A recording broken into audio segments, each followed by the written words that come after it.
स्वागत है आपके YouTube चैनल कौशल क्लासेस में। आज हम बात करेंगे भारत सरकार के वित्त मंत्रालय द्वारा जारी किए गए यूपीएस यानी यूनिफाइड पेंशन सिस्टम के गजट के बारे में।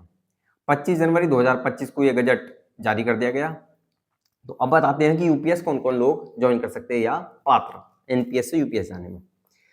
मिनिमम 10 साल की सर्विस आपकी होनी कंपलसरी है।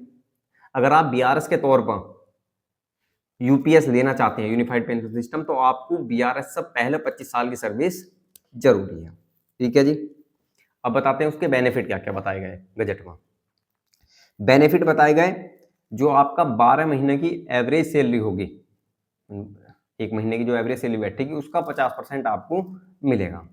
ठीक है।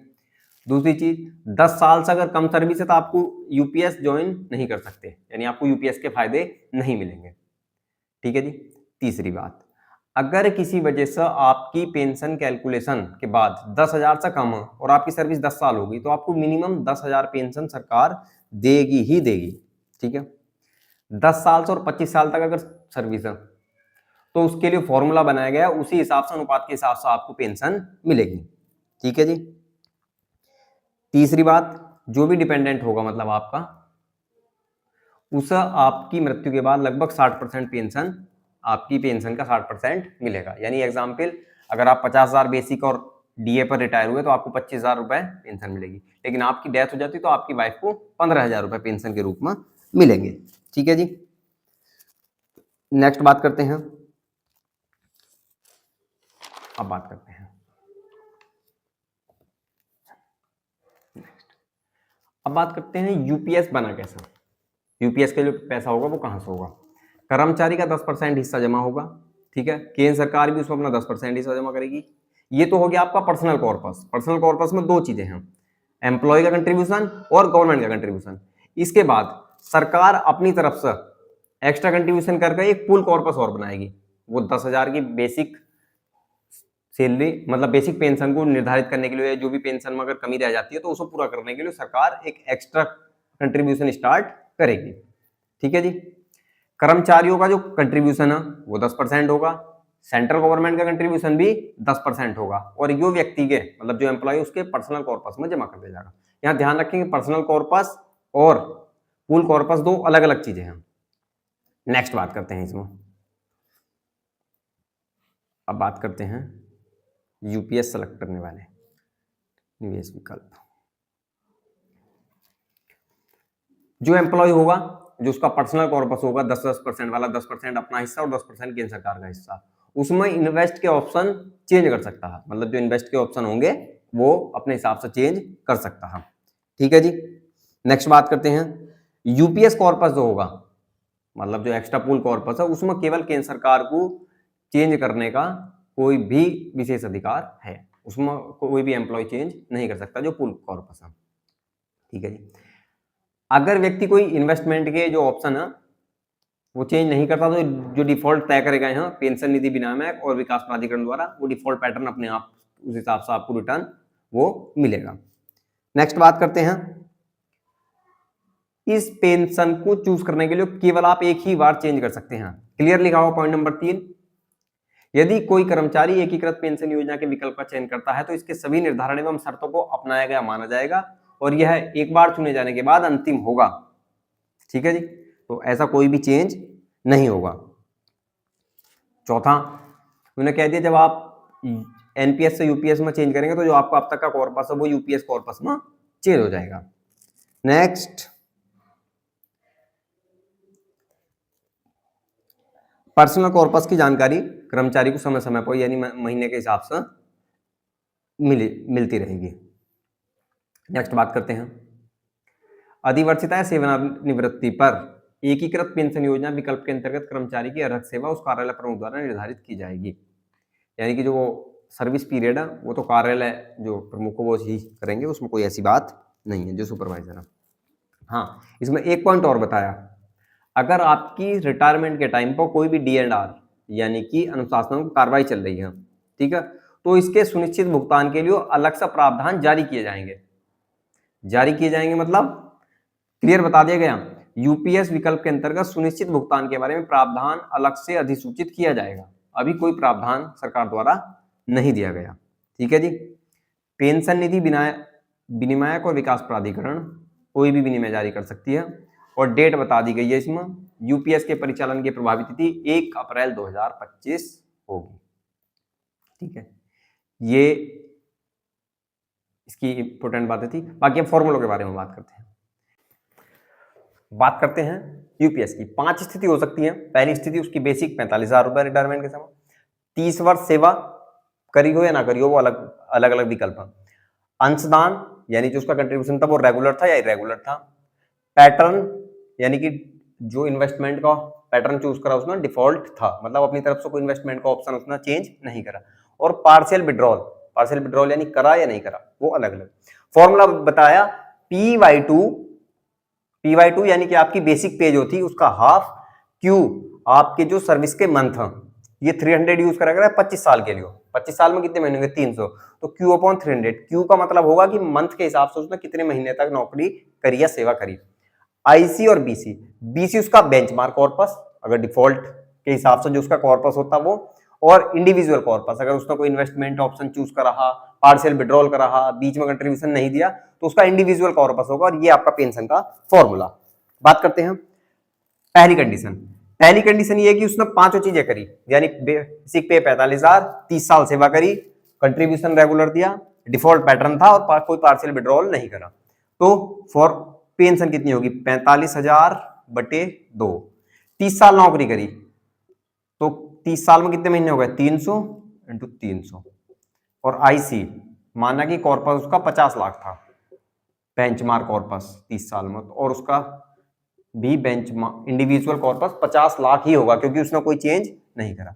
तो इस पैटर्न के हिसाब से आपकी जो पेंशन बैठेगी वो पेंशन पूरी आधी बैठेगी। कितनी बैठेगी? 22,500।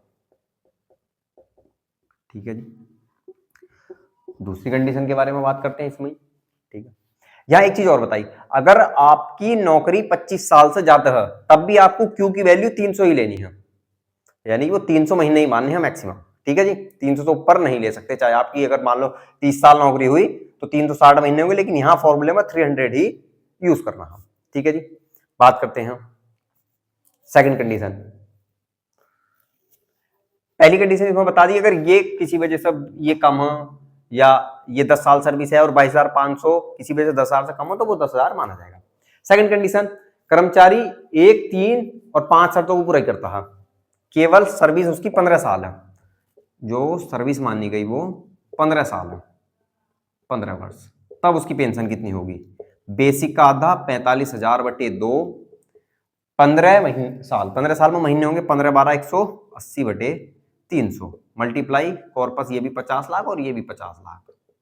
ठीक है, कोई कॉर्पस में भी चेंज का नहीं है। ठीक है, इस कंडीशन में क्या होगा?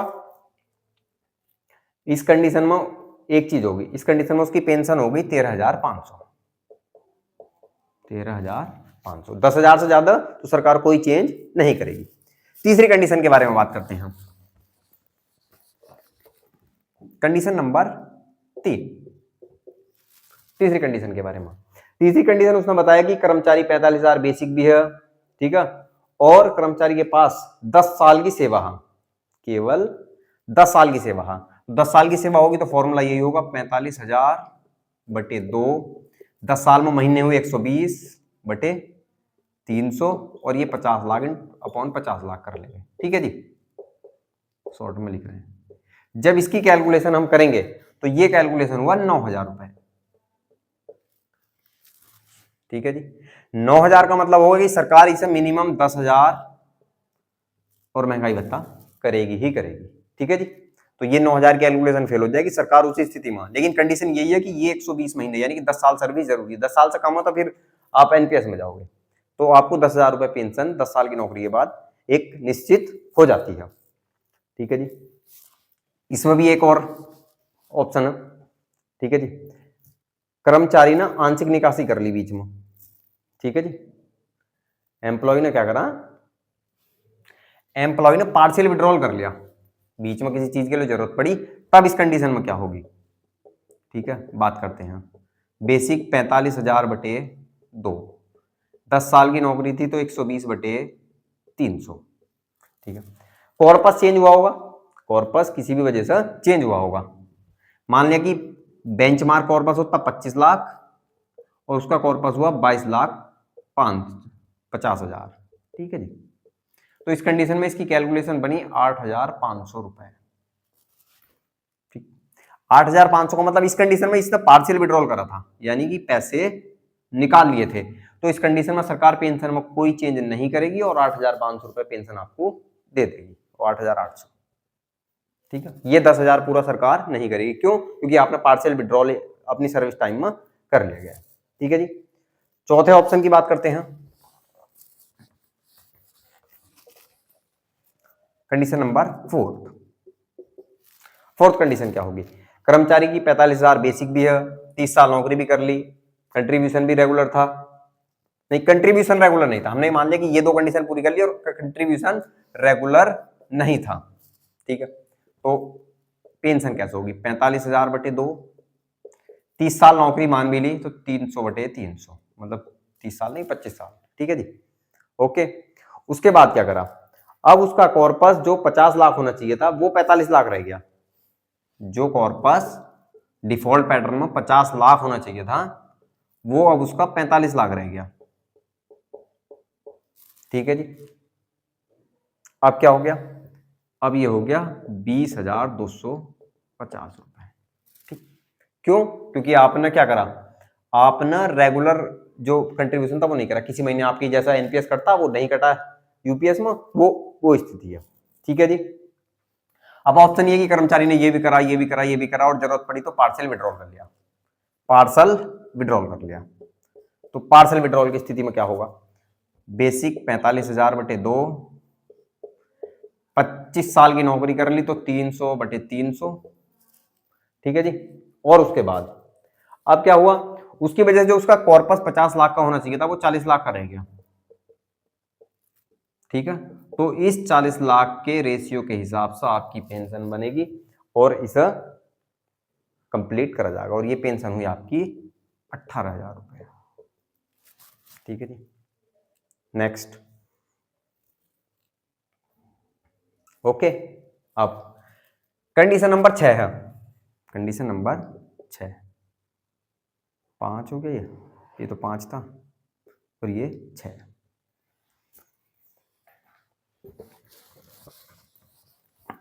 कंडीशन नंबर 6 में बेसिक 45,000, 30 साल नौकरी भी कर ली, पैसे भी रेगुलर कटवाता रहा अकाउंट से, कोई विड्रॉल भी नहीं करा और पैटर्न क्या करा? फाइनेंस की नॉलेज थी, थोड़ा सा उसने क्या करा? अपने हिसाब से इन्वेस्टमेंट ऑप्शन चेंज कर दिए। इन्वेस्टमेंट ऑप्शन चेंज कर दिए। अब इन्वेस्टमेंट ऑप्शन के कारण आपके पास क्या होगा? आपने इन्वेस्टमेंट के ऑप्शन चेंज करे तो दो कंडीशन है, या तो आपका प्रॉफिट हुआ होगा बेंचमार्क से या फिर लॉस हुआ होगा। उस कंडीशन में क्या होगा? पहली कंडीशन मानना कि उसे क्या मिला? उसे प्रॉफिट हो गया, कर्मचारी को बेंचमार्क कॉर्पस से ज्यादा कॉर्पस हो गया, यानी 50 लाख की जगह उसका 55 लाख हो गया। तब क्या करेंगे? 45,000 बटे 2 इंटू 300 महीने बटे 300। ठीक है, बेंचमार्क ये भी 50 लाख यूज करेंगे और ये भी 50 लाख यूज करेंगे। ठीक है जी। कितना हो गया आपका? ये पेंशन वही हो गई 22,500, 22,500। अब आप कहेंगे कि जो उसका 5 लाख का कॉर्पस फालतू था 50 लाख की जगह 55 लाख, उसका क्या होगा? तो उन्होंने बताया इस मामले में कर्मचारी को रिटायरमेंट पर अपना जो बैंक है बेंचमार्क कॉर्पस की तुलना में पर्सनल कॉर्पस का अतिरिक्त मूल्य मिलेगा, यानी जो 5 लाख फालतू थे वो उसके अकाउंट में आ जाएंगे एज इट इज। ठीक है। दूसरी कंडीशन ये है कि उसे लॉस हो जाता, सबका कॉर्पस 50 लाख था, उसका कॉर्पस रह गया कम। कितना कम रह गया? उसका कॉर्पस रह गया, हाँ कम हो गया, मान लो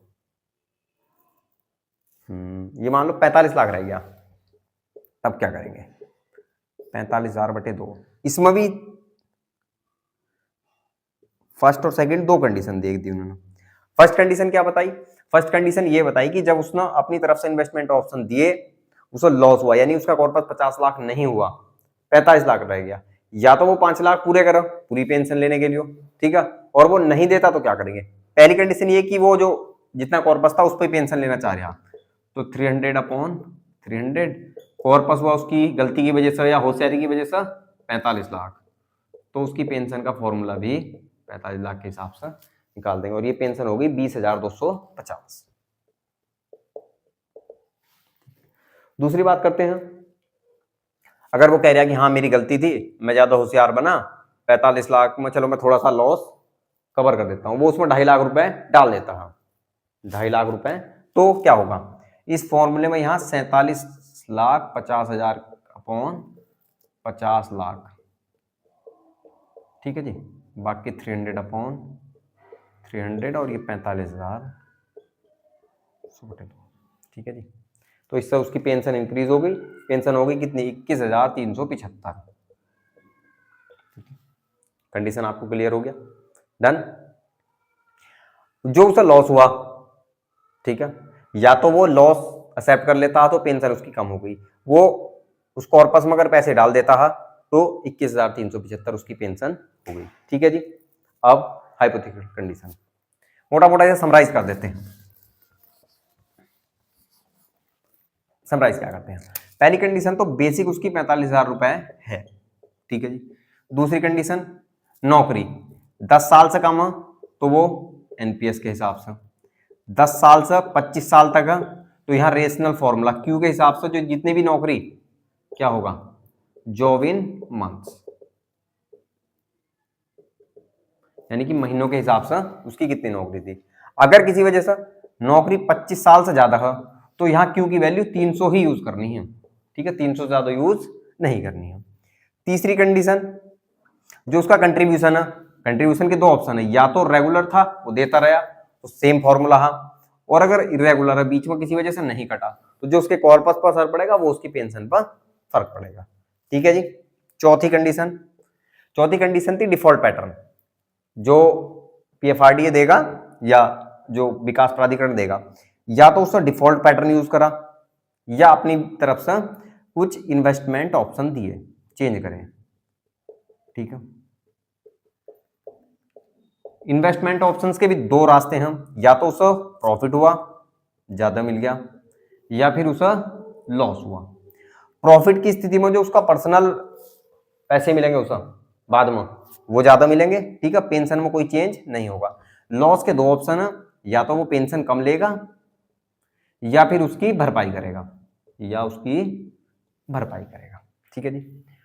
पांचवा ऑप्शन ये है नो पार्शियल विड्रॉल, यानी दो कंडीशन है, या तो पार्शियल विड्रॉल करा होगा या नहीं करा होने का। अगर नहीं करा होने का तो जो formula as it is use करेंगे, अगर विड्रॉल कर लिया, पार्शियल विड्रॉल कर लिया तो उस स्थिति में क्या होगा, जो उसका इंडिविजुअल कॉर्पस होगा आईसी वो कम होगा उसके बेंचमार्क कॉर्पस से, तो उसी हिसाब से उसकी पेंशन पर प्रभाव पड़ेगा।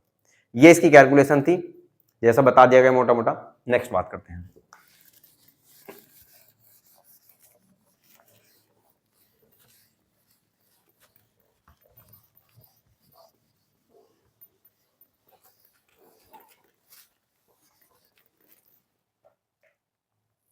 जी चलो जी अब बताते हैं। मान लिया 25 साल नौकरी होकर बेसिक उसकी 45,000 रुपए है बेसिक, डी आज के समय में 53% चल रहा तो उसके हिसाब से डीए निकालना। डीए कितना हो गया, डीए हो गया 53% के हिसाब से 23,850, ठीक है जी। अब उसकी टोटल सैलरी कितनी हो गई, बेसिक प्लस डीए से कैलकुलेशन है तो 45 और 23 ये हो गए 68,850, ठीक है। ये कैलकुलेशन यूज करते हैं हम उसकी एक मुश्त राशि के लिए, जो उसे एक मुश्त राशि मिलेगी।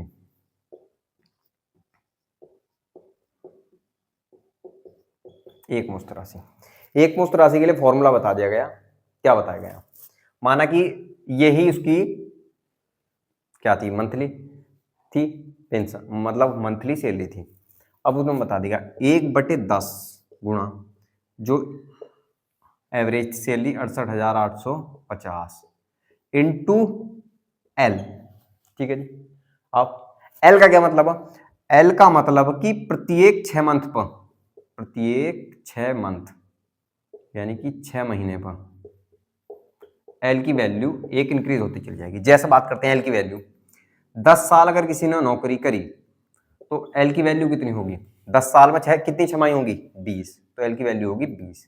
किसी ने 15 साल नौकरी करी तो एल की वैल्यू होगी वहां 30, 20 साल नौकरी करी तो एल की वैल्यू होगी यहाँ 40, ठीक है जी।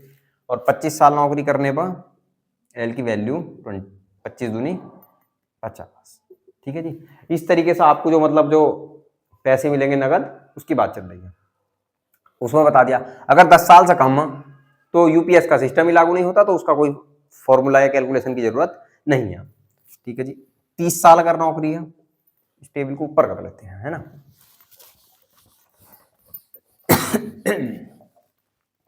68,500 बैठी थी, एक मुश्त भुगतान